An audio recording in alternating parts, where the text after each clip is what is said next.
Hola, estimadas y estimados amigos, estamos aquí de vuelta en Agora Live. Soy Pablo Paniagua, investigador de la Fundación para el Progreso, y el tema de nuestro Agora Live de hoy es las políticas de empleo y la preservación del trabajo durante periodos de cuarentena o de congelamiento de la economía. Debido a la crisis económica que la pandemia del COVID-19 está generando, muchas empresas en el mundo se han visto profundamente afectadas tanto en sus ventas como en sus ingresos. Esto ha generado una conmoción en los flujos de caja de muchos negocios, que se ven con altos costos fijos y con ingresos escasos o nulos. Lamentablemente, hasta esta situación, muchas empresas han comenzado ya con despidos masivos para tratar de evitar la quiebra y mantenerse a flote. Por ejemplo, en Estados Unidos llevan 2 semanas consecutivas con números récord nunca vistos en tasas de desempleo, en particular con peticiones de beneficios de desempleo enormes, ni siquiera visto durante la Gran Depresión. En Estados Unidos, las últimas 2 semanas, cerca de 10 millones de personas han pedido nuevos formularios para los beneficios de desempleo. Ante esta situación, muchos gobiernos en Europa, por ejemplo, como Dinamarca e Inglaterra, han implementado políticas públicas apostando a la preservación del empleo y para así proteger los vínculos laborales de largo plazo. Distintos países han utilizado al Estado entonces como un garante temporal de última instancia de los ingresos y los sueldos de los trabajadores. De una forma análoga, pero no similar, no igual, en Chile el Ejecutivo ha lanzado la semana pasada un paquete de medidas fiscales de preservación de vínculos laborales, utilizando el Fondo de Seguro de Cesantía. Para discutir de estos temas y de la última paquete de medidas que se hizo ayer, estamos hoy con Bettina Hortz. Bettina Hortz es ingeniero comercial y tiene un máster en economía de la Pontificia Universidad Católica de Chile. Se ha desempeñado como economista en el Banco Central y es subdirectora de Políticas Públicas, Libertad y Desarrollo, consejera del Sistema de Alta Dirección Pública e integra también el Consejo Directivo del Sistema de las Empresas Públicas. Hola, estimada Bettina, ¿cómo estás? ¿Qué tal, Pablo? Muy Buenas. bien, muchas gracias por estar con nosotros hoy en el Ágora Live. Quisiera partir el set de conversación analizando como los argumentos generales abstractos del por qué debería ser una prioridad la preservación de los vínculos laborales. Luego pasar a hablar acerca de las distintas políticas de preservación del empleo versus la expansión de la red de seguro de desempleo, que hay un debate ahí que lo vamos a conversar. Y luego entrar más en detalle a los proyectos que se han hecho en particular en Chile y lo que se anunció ayer de parte del gobierno, y probar de comparar un poco lo que está haciendo Chile con lo que está haciendo el resto del mundo. Entonces quería partir preguntándote, bajo una perspectiva económica, ¿por qué crees tú que deberíamos concentrarnos en la preservación de los vínculos laborales? A ver, esta situación en nuestra economía es bien única, ¿no es cierto? Lo que estamos viendo en el mundo y en los distintos países es que lo que se espera, lo que se anticipa es que va a venir una caída abrupta de la actividad económica y así como de abrupta fue la caída, se espera también que se pueda salir con cierta rapidez, ¿no es cierto? Por lo cual, en el fondo, lo que se busca con las distintas políticas es crear un puente entre la situación actual y la situación una vez pasada esta pandemia o una vez ya empezando a liberar ya a las personas, ¿no es cierto? Y que pueden retornar a sus trabajos. Por eso este caso es tan único y por eso parece razonable, y yo estoy de acuerdo con la idea de preservar los vínculos laborales, porque sabemos que esta situación va a ser transitoria. ¿Y por qué eso es importante? Porque las empresas, los empleadores, invierten en sus empleados, ¿no es cierto? Hay una relación de confianza, hay una relación de cercanía, se ha invertido en capacitaciones, ¿no es cierto? Entonces, la verdad que hay que tratar de evitar romper esos vínculos porque hay una inversión previamente hecha por la empresa en sus empleados, en sus trabajadores, en sus colaboradores. Entonces, desde ese punto de vista, sabiendo que esto va a ser profundo pero transitorio, es el objetivo de poder mantener en lo posible esas relaciones laborales vigentes. Claro. Por ejemplo, Estados Unidos ha adoptado una política bastante distinta a lo que se está haciendo en Chile. En cuanto a ellos han apuntado en vez a expandir la red de seguro de desempleo, una vez que se han realizado ya los despidos. Esto ha generado un debate en Estados Unidos respecto a que si es conveniente la preservación ex ante de los vínculos laborales o apostar a que el mercado laboral distribuya los recursos y el capital humano ex post. ¿Cuál crees tú que es una política más eficiente para combatir los efectos de la pandemia? A ver, yo creo que acá, tanto como para superar esta crisis, como también para salir de ella, es muy importante mantener la flexibilidad, ¿no es cierto? Estados Unidos tiene una legislación laboral bastante más flexible en algunos aspectos de lo que tenemos en Chile, ¿no es cierto? Entonces, desde ese punto de vista, también cada país, en función de su legislación laboral, es los instrumentos que aplica.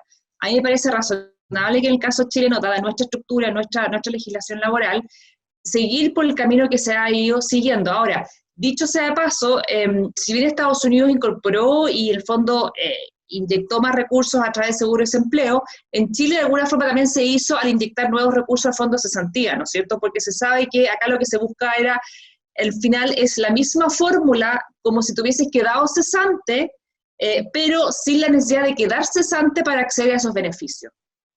Claro. Entonces, en cierta medida, ¿tú crees que la política pública tiene que ir de acuerdo al contexto del mercado laboral, hay mercados laborales que son más flexibles que el chileno y por ende apuntan a ese otro tipo de política? Lo que pasa es que yo creo que cada país tiene que aplicar o utilizar los instrumentos que tiene ya en su país, ¿no es cierto? En Chile tenemos el seguro de desempleo del año 1 recién, ¿no es cierto? Otros países no tienen seguro de cesantía. Entonces, claro, en estas épocas, en el fondo, uno no puede inventar un seguro de cesantía cuando lo necesita, ¿no es cierto? Entonces, en el fondo, hay países que hoy día no tienen seguro de cesantía y por eso tienen que recurrir a otros instrumentos. A mí me parece razonable poder utilizar los recursos y la institucionalidad que existe en el fondo de cesantía, el seguro de cesantía, para efectos de poder construir este puente entre la situación actual y la situación en un par de meses más. Claro. Y ahora, entrando más en detalle de la ley que promulgó, que mandó el Ejecutivo acá en Chile, según la entiendo yo, que después corrígeme si me equivoco, que posee dos grandes aristas. La primera arista se enfoca en la preservación de los vínculos laborales, que es lo que estábamos discutiendo ahora, y una segunda arista es también referente a una forma de ajuste salarial, en función de los ajustes de las jornadas laborales. Entonces, dadas estas dos aristas, ¿podrías más o menos explicarnos en qué consiste la primera parte de esta política? Sí, y déjame ir un paso más atrás de nuevo, porque también ha surgido en el debate público, ¿no es cierto? Algunos sectores lo han solicitado, lo han propuesto, el prohibir la desvinculación de personas, ¿no es cierto?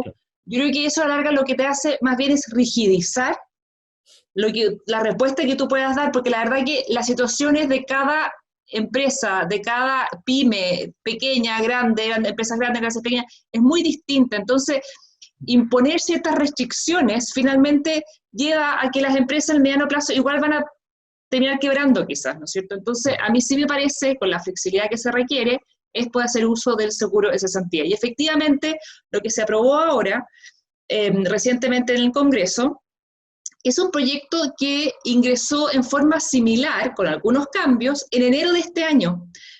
¿Y por qué en enero? Porque en enero recordemos que hubo un paquete económico en enero de protección de empleo, producto del estallido de violencia que tuvimos a partir de octubre, ¿no es cierto? Entonces, frente a ello, la autoridad ya reaccionó indicando que para evitar los despidos, hagamos uso del seguro de cesantía.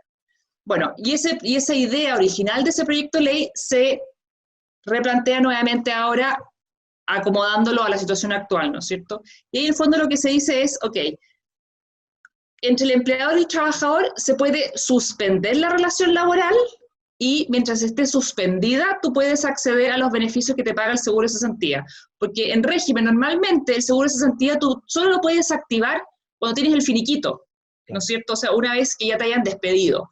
En cambio lo que se hace ahora para evitar el despido es decirte, ok, que tu empleador, que tu jefe no te pague el sueldo que tenía acordado contigo para efectivamente esa empresa que está con un problema de caja porque no está vendiendo, no está produciendo, etcétera, pueda seguir sobreviviendo, pero a su vez el ingreso de ese trabajador no cae y se compensa en parte al menos con los fondos que están en el fondo de cesantía. Claro. Entonces, esa es una modalidad, suspensión del contrato laboral. Y la otra modalidad, lo que tú planteabas, es que se puede reducir la jornada, ¿no es cierto? Quizás una empresa que tiene cierta capacidad de hacer teletrabajo, hay ciertas funciones que se pueden hacer en forma remota, pero no todas. Entonces, puede convenir con sus trabajadores no trabajar la jornada completa, sino es que reducir su jornada hasta en un 50%, ¿ya? Y esa reducción de jornada, que también va acompañada de una reducción de los sueldos que se pagan, esa reducción del sueldo también en parte puede ser compensada con los fondos del fondo de cesantía.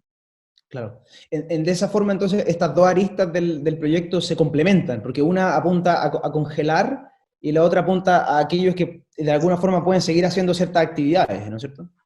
Efectivamente, apunta sobre todo porque es muy difícil desde el regulador, desde el Estado, desde el legislador, tratar con una ley, abarcar la tremenda realidad, la inmensa diversidad de los problemas que enfrenta cada empresa. Entonces a mí me parece razonable que se abra un abanico de posibilidades, que se entregue distintos instrumentos, que entregue la flexibilidad para que el empleador, en conjunto con sus trabajadores y la situación particular de cada caso, pueda acogerse, pueda acomodarse, pueda implementar lo que ellos necesitan precisamente para poder darle continuidad al trabajo, no perder el vínculo laboral, no quebrar la empresa, pero a su vez mantener los ingresos de esas personas, de sus trabajadores.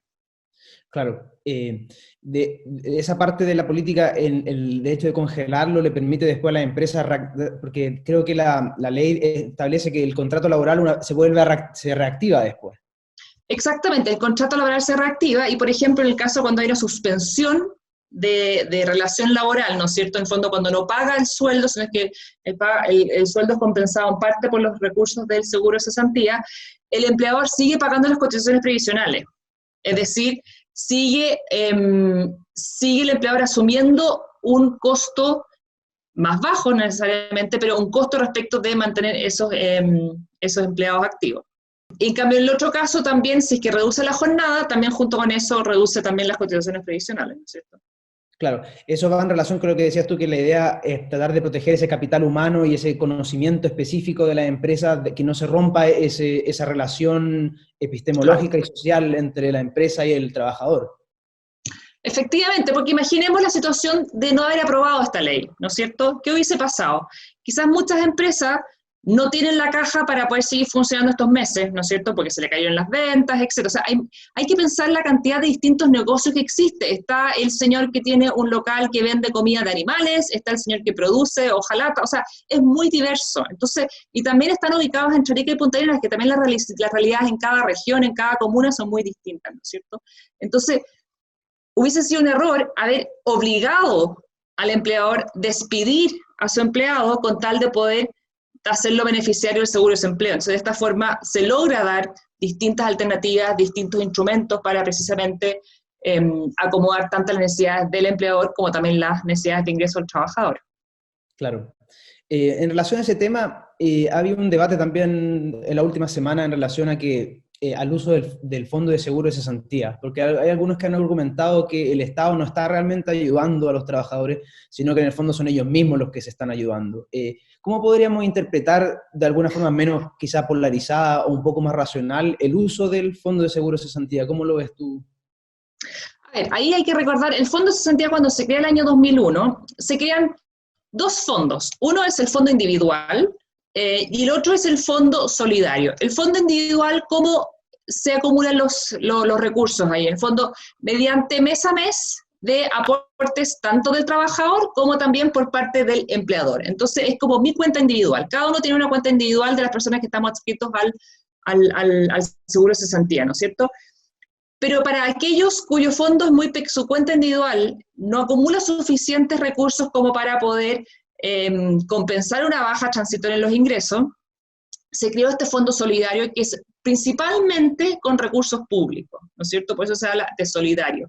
Entonces, en una parte se financia con un aporte del empleador privado de los distintos trabajos, pero además una parte importante y principal con recursos fiscales, ¿no es cierto? Entonces, hoy día lo que se establece es que cuando la persona decide congelar su relación de trabajo, puede acceder primero a los recursos del fondo de la cuenta individual y después a los recursos del fondo solidario, ¿no es cierto? Si no alcanza, va al fondo solidario. Se planteó la discusión de por qué no hacerlo a la inversa, ¿no es cierto? Primero acceder al fondo solidario y después acceder a los recursos de las cuentas individuales. Y la verdad que eso hubiese sido tremendamente regresivo. ¿Por qué? Porque al final del día la gente, lo que te paga el seguro de cesantía está en función de tus ingresos, en función de tu salario, ¿no es cierto? Entonces, la gente de mayores salarios hubiese sacado más plata del fondo solidario que las personas de menores salarios y finalmente iba a quedar menos recursos precisamente para los que hoy día más lo necesitan, que son los de menores ingresos. Claro, invertir la lógica, en el cierto sentido, haber ocupado el otro seguro, no el privado, hubiera hecho que las personas que ganaban menos o estuvieran aportando directamente a los que ganaban más. Hubiera sido, dentro de la gente que hubiera perdido el trabajo, hubiera sido más desigual con respecto con los que tienen menos. Hubiera sido más regresivo, porque en el fondo reciben más los que tienen más y reciben menos los que tienen menos. Ahora, respecto a lo que tú planteabas en cuanto a si esto de alguna forma viene a sacar recursos de las cuentas individuales y qué pasa el día de mañana, ¿no es cierto? La verdad que el día de mañana, si es que, por ejemplo, tienen que acceder nuevamente a su cuenta individual y esa cuenta individual se ha encontrado sin recursos, bueno, automáticamente se gatilla el acceso a los recursos del Fondo Solidario. Así que esos recursos van a estar ahí.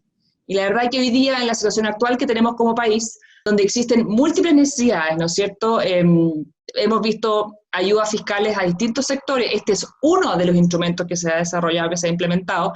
La verdad que hay que priorizar el gasto, hay que priorizar los recursos fiscales en los sectores más necesitados y ver cómo, dentro de la institucionalidad que tenemos y entre los recursos que están disponibles, ver cómo optimizamos su uso en el día de hoy. Claro, entonces de esa forma, mirado desde esa perspectiva, la distribución del costo, ¿crees tú que es bastante razonable en el sentido de que contribuyen los privados, contribuyen los trabajadores y contribuye el Estado a participar en este fondo?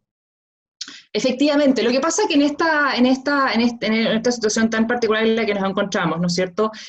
Acá no salimos sin colaboración público-privado. O sea, acá uno no puede pensar que solo el Estado va a ser capaz de enfrentar esta crisis económica o que va a ser solo el sector privado que va a ser capaz de sacarnos esta crisis económica. Ahí tiene que haber una estrecha colaboración. Lo importante es que los instrumentos que se utilicen hoy día, las políticas públicas que se aprueben hoy día, que se implementen hoy día, sean políticas públicas que nos permita también el día de mañana levantarnos y ponernos de pie con la misma rapidez con la que tuvimos que dejar de trabajar, dejar de producir. Claro, es decir, que este shock, como dicen los economistas, que este shock transitorio en la economía no termine traduciéndose en efectos permanentes en nuestra economía. Claro, dado que los recursos del Estado son escasos, hay que saber manejarlo de forma razonable y sustentable, y en este caso también una colaboración con el privado y con los trabajadores, los cuales todos participan en este fondo, pareciera ser hasta el momento la fórmula más sustentable en el largo plazo.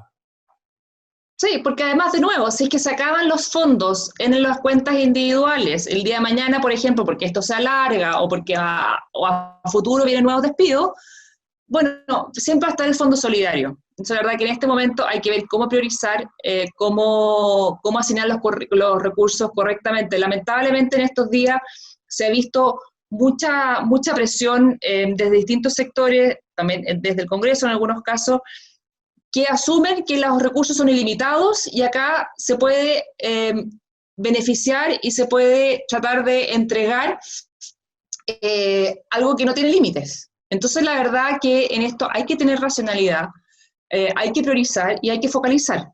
Y hay que estar consciente que hay que elegir. Relacionado con ese tema, en otros países en Europa, por ejemplo, como en Dinamarca, Inglaterra, el Estado está poniendo recursos públicos de forma grande para hacer este puente que nosotros estamos haciendo a través del Fondo Solidario, pero directamente con recursos del Estado. De hecho, Dinamarca está haciendo un paquete de medidas que es casi el 13% del PIB para proteger a los vínculos laborales, que es casi el 13% del PIB de todo el año, se lo están gastando en 3 meses para hacer esta política de protección de los vínculos laborales.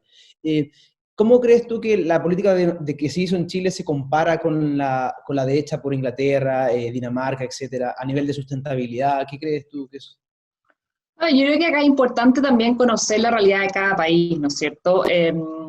Y lo que sí yo creo que es importante en estos momentos tener presente que, uno, no sabemos cuán largo va a ser esto, dos, no sabemos cuán profundo va a ser la crisis, por lo cual a mí sí me parece que si bien hay que entregar señales de que en el fondo no se va a dejar a la gente sola, pero tampoco no se puede ahora ya entregar todos los recursos disponibles para efectos de combatir la crisis económica, porque te puedes quedar sin instrumentos, te puedes quedar sin recursos y después en el camino te puedes dar cuenta que tienes que reorientar, repriorizar o desarrollar nuevos instrumentos porque los que en su momento diseñaste no funcionaron, no le llegaron a los que tú pensabas que iba a llegar. Entonces, también acá hay un tema de implementación que hay que ir monitoreando de cómo efectivamente se pueden desarrollar los mejores instrumentos. Entonces, desde aquellos sectores que han planteado que nada es suficiente, que hay que entregarlo todo ahora, yo llamo a la mesura, llamo a ser más conservadores y efectivamente ir viendo cómo se va desarrollando esto, para que no al cabo de un mes o 2 meses terminemos con las manos atadas y ya no tengamos formas de ayudar o dar alivio a los que más lo necesitan. Cuando lo que tú planteabas comparando los paquetes económicos de otros países, la verdad que hay mucha gente que le gusta esa comparación, que están gastando tanto X más del PIB que nosotros, etcétera. Yo creo que no es un número que, no hay un porcentaje del PIB que hay que gastarse. Hay que gastarse lo que sea necesario y lo que nos permita después como país colocarnos de pie nuevamente. Claro. El gasto sustentable en el tiempo. De hecho, muchos economistas han criticado las políticas hechas en Europa, en particular la de Dinamarca, por el hecho de ser apostarlo todo en tan poco tiempo, pensando que quizá no pueda servir, porque puede haber un rebrote del virus o puede mutar, y lamentablemente vamos a tener que extender estas políticas y probablemente no sean sustentables en el tiempo. Entonces, lanzarse todos los recursos fiscales apostando en una transición, en un shock transitorio, puede ser, como dijiste tú, que probablemente nos quedemos sin instrumentos o recursos públicos en el camino. Claro, porque también además hay que ir viendo, a ver, nosotros como Chile, ¿no es cierto? Estamos la verdad que un poco atrás en la cola de los países que han empezado a tener una expansión más fuerte de la pandemia, ¿no es cierto? Primero, bueno, Asia, después Europa, y ahora Latinoamérica, Chile, estamos ahí. Y ahí en el fondo también es importante ir aprendiendo las lecciones de los otros países. O sea, hoy día hay mucha evidencia que apunta a que efectivamente mecanismos de testeo más masivos, ¿no es cierto? Mecanismos de seguimiento, mecanismos de cuarentenas más aisladas, más específicas y no tan generales, ayudan también a contener la expansión del virus sin el costo económico que implica cerrar un país entero. Entonces, la verdad que también hoy día estamos hablando de cuántos millones de dólares nos estamos gastando en apoyo a distintos sectores, qué porcentaje del PIB nos estamos gastando en apoyo económico a distintos sectores, pero también acá hay una parte muy relevante y que afecta y que determina directamente cuál va a ser el grado de la crisis económica, que es cómo logramos enfrentar este virus, porque también, como tú bien dices, no sabemos respecto al rebrote, estamos viendo las primeras experiencias en China, han habido algunos rebrotes, no sabemos con qué grado o con qué capacidad de contención nuevamente, entonces, no hay una vacuna, no hay un tratamiento efectivo, la verdad es que necesariamente vamos a pasar por periodos en que la población se va a ir infectando, ¿no es cierto? O sea, este virus no se muere, el punto es cómo logramos que la población desarrolle su inmunidad sin colapsar los sistemas de salud que tenemos. Entonces, en ese punto hay que poner en la balanza cuánto invertimos en salud y cuánto invertimos en economía. Claro, en ese sentido, se podría decir que las políticas que ha hecho el gobierno han sido razonables, en el sentido que ha adoptado una estrategia como de wait and see, como de esperar y ver qué va pasando, a medida que en función de cómo se puede mutar el virus. Yo creo que hay varias cosas que es muy temprano para poder cantar victoria, ¿no es cierto? Sería un riesgo altísimo. Y yo creo que acá efectivamente el gobierno ha sido razonable en términos de, y ha sido acertado en cuanto a implementar un control de la pandemia sobre la base de criterios científicos, sobre la base de criterios de expertos, ¿no es cierto? Y no sobre la base de las presiones políticas o las presiones en Twitter, ¿no es cierto? Por decirlo en modo general. Entonces, desde ese punto de vista, pareciera ser que el gobierno efectivamente está tomando los pasos que los expertos en la materia dicen que hay que tomar, ¿no es cierto? Ahora, hay un tema que es muy relevante, sobre todo cuando uno implementa medidas de cuarentena parciales o selectivas o focalizadas en ciertos sectores, que también depende mucho de cómo va a ser la reacción de la población. Porque la verdad es que cualquier gobierno, este gobierno, puede implementar la mejor política pública desde el punto de vista del diseño epidemiológico, desde el punto de vista del diseño de los expertos, pero si finalmente la gente no se comporta adecuadamente, y a eso me refiero, el que está infectado, que se quede en casa, que no vaya al supermercado a comprar como lo hemos visto en el último tiempo, ¿no es cierto? Los que tuvieron contacto cercano con una persona infectada, hacer la cuarentena, es muy difícil que desde el Estado, desde la autoridad, se pueda controlar toda esa gente. Por eso, acá si no hay un aporte desde la ciudadanía, es muy difícil que el Estado pueda hacer el trabajo solo. Y ahí finalmente terminamos con medidas más estrictas, como cuarentenas absolutas, toques de queda, etcétera, que finalmente agudizan el problema económico. Claro. Solo quería volver al tema brevemente al tema del fondo, el fondo social, en el caso de que los individuos pierdan su trabajo.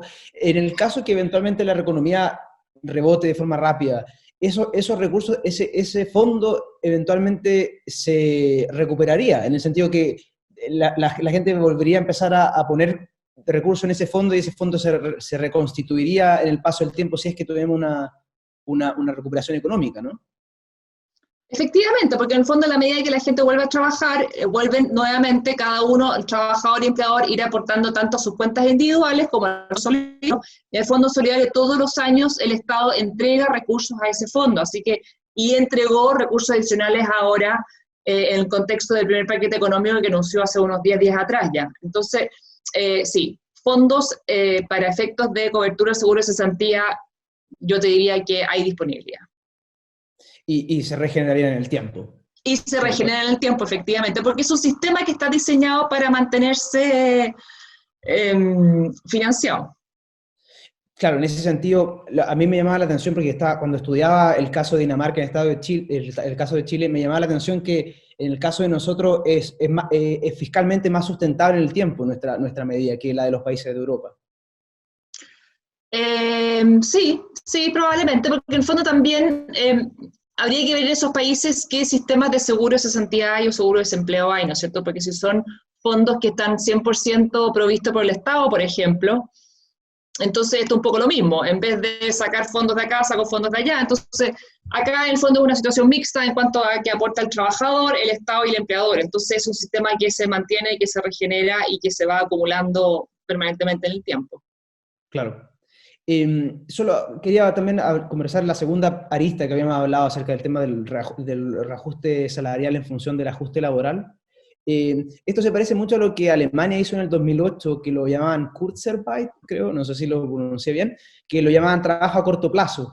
¿Nos podría explicar cómo funciona este tema del reajuste? Lo que pasa acá lo que se dice son dos opciones. Uno es suspensión de relación laboral, por lo cual tu sueldo baja a cero y se te compensa en parte hasta un 70% del fondo de cesantía para el primer mes. Y la otra opción que dieron es que en vez de bajar a cero las horas trabajadas, ¿no es cierto?, y suspender la relación laboral, es poder bajar a lo máximo hasta la mitad tu jornada. Claro. Y eso en fondo lo que trata de buscar es aquellos trabajos, aquellos empleadores, aquella actividad productiva que, producto de la cuarentena, puede solamente ser desarrollada parcialmente, por lo menos ese trabajo se pueda seguir haciendo, ¿no es cierto? Y por otro lado, esa caída en el ingreso, ese menor sueldo que van a recibir, en parte también es nuevamente compensado por el seguro de cesantía.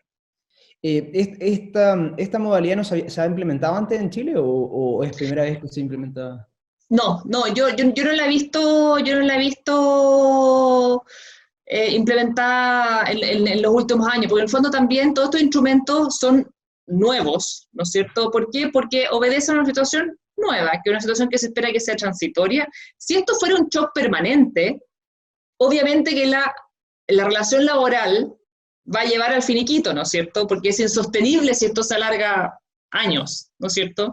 Esto lo que busca precisamente es para aquellas empresas que son viables, pero que en este momento tienen un shock adverso importante, puedan recuperarse rápidamente y con su capital humano, el que ya tenían entrenado, con el que ya tenían una relación, etc. Entonces, a eso apunta, a solucionar un evento muy puntual y muy transitorio, tal como lo esperamos.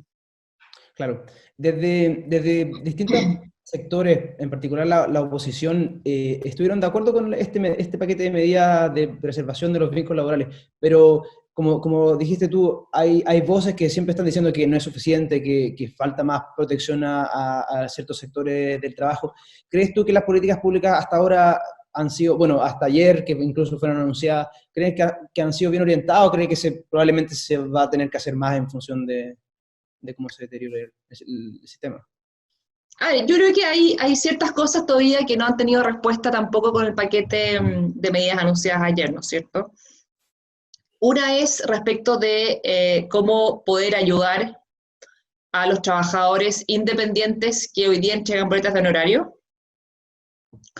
Y por otro lado, ¿cuál va a ser la respuesta del Estado respecto del eventual quiebre de empresas grandes? Porque hoy día se anunciaron líneas de crédito y apoyos a empresas con ventas de hasta 1 millón de UF al año, ¿no es cierto? Pero no hay, aún la autoridad no se ha pronunciado qué va a pasar en caso de la necesidad de mayor liquidez por parte de empresas grandes. Entonces yo creo que esas dos aristas faltan todavía por abordar, o a lo menos decir no vamos a hacer nada, no sé, pero tomar una definición, ¿no es cierto?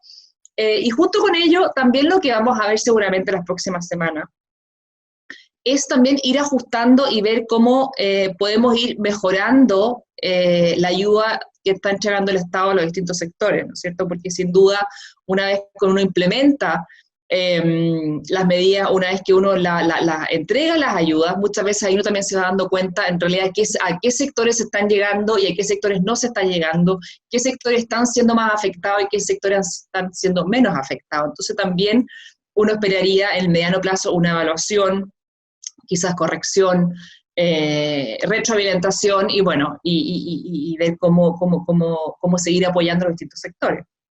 Pero también sin duda va a depender de cómo se va desarrollando la pandemia también al interior del país, ¿no es cierto? Porque también hay regiones que han sido más afectadas que otros, hay sectores productivos que han sido más afectados que otros, entonces también todo eso va a definir de alguna forma cuáles son los próximos pasos que hay que tomar. Claro, sin duda. Desde la oposición también se lanzaron una ideas, plantearon, por ejemplo, un seguro familiar que fuera traspasado desde el Estado a la familia, cuyos ingresos provengan de los trabajos informales y se queden sin ingresos.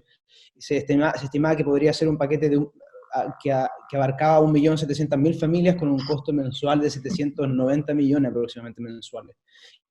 ¿Cuál es tu visión respecto a políticas de ese tipo? Sí, a ver, lo que pasa es que acá hay distintos tipos de trabajadores, ¿no es cierto? Distintas fuentes de ingresos de los distintos hogares. Entonces, tenemos la gente que trabaja con un contrato, que son los dependientes, ¿no es cierto? Que son los más fáciles de ayudar a través de seguros de cesantía, que es lo que ya hablamos largamente. Después están los otros que, si bien hacen una actividad formal, emiten una boleta, hoy día han estado al margen de la discusión y en algún momento me imagino que lo van a incorporar a algún beneficio. Y después están los sectores informales, o sea, los por cuenta propia, la gente que trabaja desde el que vende frutas y verduras en la calle hasta el que tiene un pequeño emprendimiento en su barrio, ¿no es cierto? Un almacén, una peluquería, no sé, cosas menores, pero que con ello vive un hogar, ¿no es cierto? Pero que respecto del cual no hay trazabilidad, no se conocen impuestos internos, por ejemplo, el Estado no conoce necesariamente cuáles son los ingresos que tenía, por lo cual cuáles son los ingresos que requiere para que esa familia finalmente pueda seguir. Bueno, entonces ese sector, que es el sector que se habla informal, ¿no es cierto? El primer paquete económico anunciado hace ya unas 10 días atrás, se abordó mediante el bono del pago COVID, ¿no es cierto? Y mediante este fondo municipal al cual se le van a entregar 100 millones de dólares, recursos que los municipios finalmente entregarán a la gente en sus comunidades, en sus comunas, para hacer frente a esta baja en los ingresos. Y en las medidas que se anunciaron el día de ayer, se anunciaron 2.000 millones de dólares adicionales para este grupo de personas. La verdad que no se entregó mucha información, no se conoce mucho detalle de cómo se va a llegar a esas personas, cómo se focalizan, cómo se encuentran, cómo se eligen. Porque hoy día existe el registro social de hogares, que es un registro que se levanta con información desde las comunas, pero también desde el registro administrativo. Y ahí el desafío es cómo actualizar esos registros de forma tal de que las personas que antes quizás no eran parte del grupo necesitado, porque tienen ingreso, hoy día sí lo son. Entonces, no podemos seguir entregando los beneficios en función de fórmulas que en el pasado hemos utilizado, porque probablemente no vamos a poder ayudar a aquellos que enfrentan hoy una situación nueva.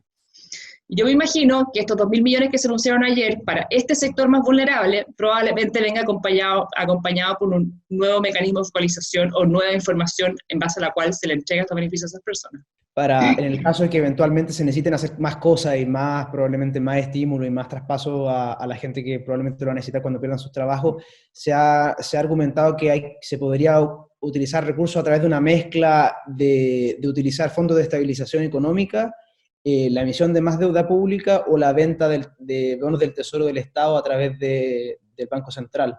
¿Qué opinas tú de las distintas herramientas que tenemos de financiamiento para, en el caso de que la situación se deteriore, cómo ves tú, dónde podría el gobierno echar mano en la caja de herramientas de deuda o de recursos públicos que sea forma sustentable y responsable?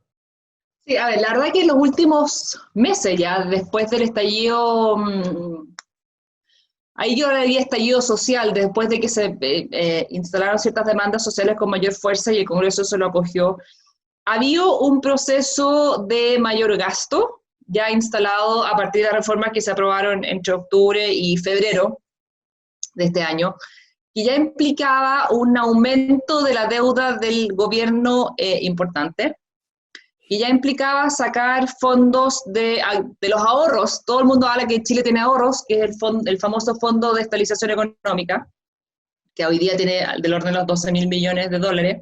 Y yo creo que hoy día la situación fiscal, en comparación a nuestra historia, nos pilla en el peor momento. Estamos con una deuda pública ascendente, hemos ido sacando todos los años recursos del Fondo de Estabilización Económica, y ahora vamos a tener que seguir haciéndolo. Pero tenemos poco espacio, no tenemos mucho más espacio para endeudarnos, no tenemos mucho más espacio para sacar recursos del FES, por lo cual también hay un tema que es prioritario acá, que es la reasignación de recursos al interior del Estado. O sea, acá permanentemente hay múltiples programas sociales, por ejemplo, o programas de otra índole, que entrega el Estado, que están mal evaluados, que son mal evaluados consecutivamente, año tras año, por paneles de expertos externos al Estado, y que no se corrigen, que no se mejoran, que no generan los beneficios que se quieren alcanzar, pero que se siguen manteniendo por presiones políticas. Yo creo que en este momento realmente hay que hacer un esfuerzo por reasignar gasto, ver efectivamente cuánto más podemos crecer, como por ejemplo en el empleo público. Hemos venido en los últimos 20 años con un crecimiento del número de empleados públicos importante. Parte del paquete que se anunció ayer viene la idea que sea que sea financiado vía reasignaciones entre los distintos sectores, entre los distintos ministerios. Pero la verdad que yo creo que eso es un tremendo desafío y yo creo que es el momento, si no es ahora, no es nunca. Y solo así vamos a contar con los recursos necesarios para la emergencia que tenemos ahora.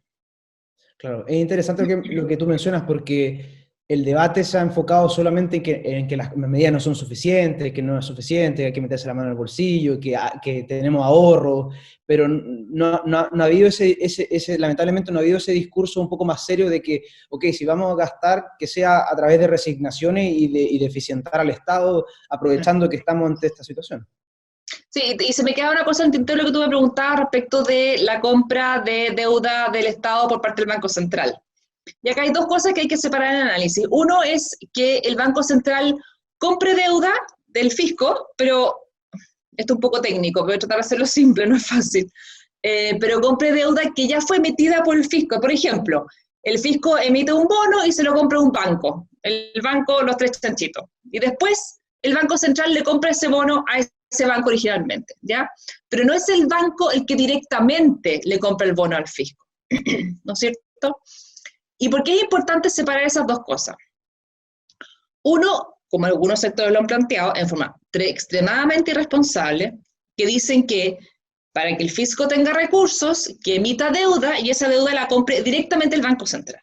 ¿Qué pasa con eso? Y ahí tenemos muchos ejemplos de cómo eso se traduce en mayor inflación. Por ejemplo, te hago el siguiente cálculo. Si, por ejemplo, si tú quieres financiar hoy día 5.000 millones de dólares de déficit vía compra de bonos del Banco Central directamente al fisco, la cantidad de plata que estarías inyectando en la economía haría que finalmente la inflación te pueda llegar a subir casi en un 10%. Entonces, la verdad que no es inocuo. Tenemos muchos países cercanos, miremos Argentina, para qué mirar Venezuela, con inflaciones millonarias al año, ¿no es cierto? Entonces, la verdad que es una muy mala idea.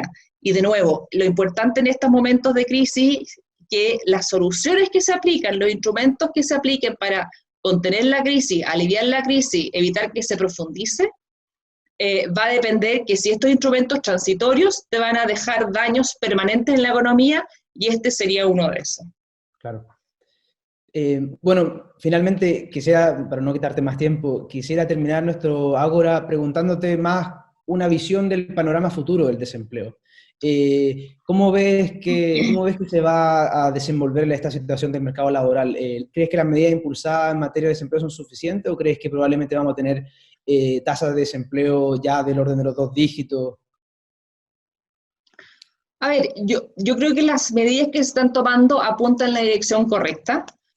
Yo creo que lamentablemente, de nuevo, así como en lo fiscal, esta pandemia nos pilló en un muy mal momento, también nos pilló en un muy mal momento, un momento muy precario desde el punto de vista del mercado laboral.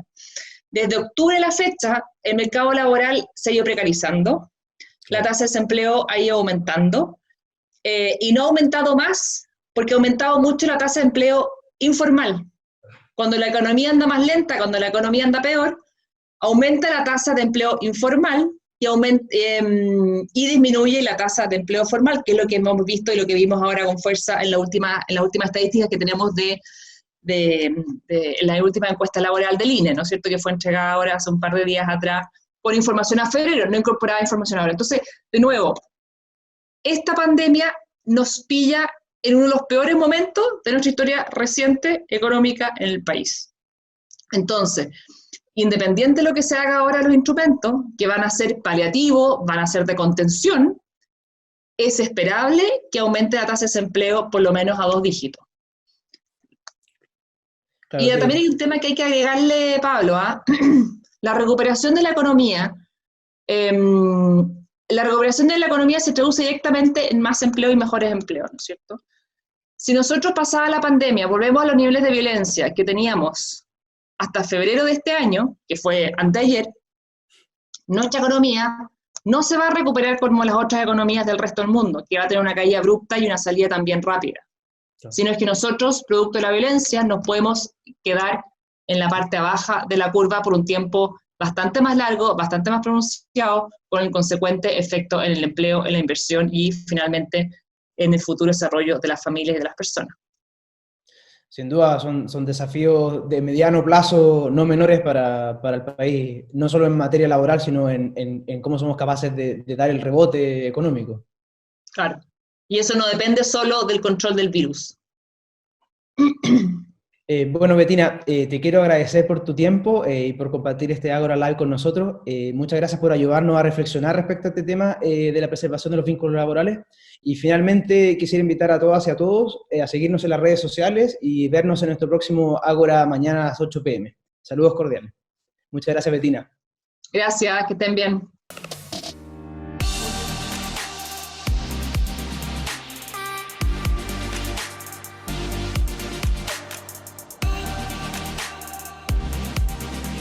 Do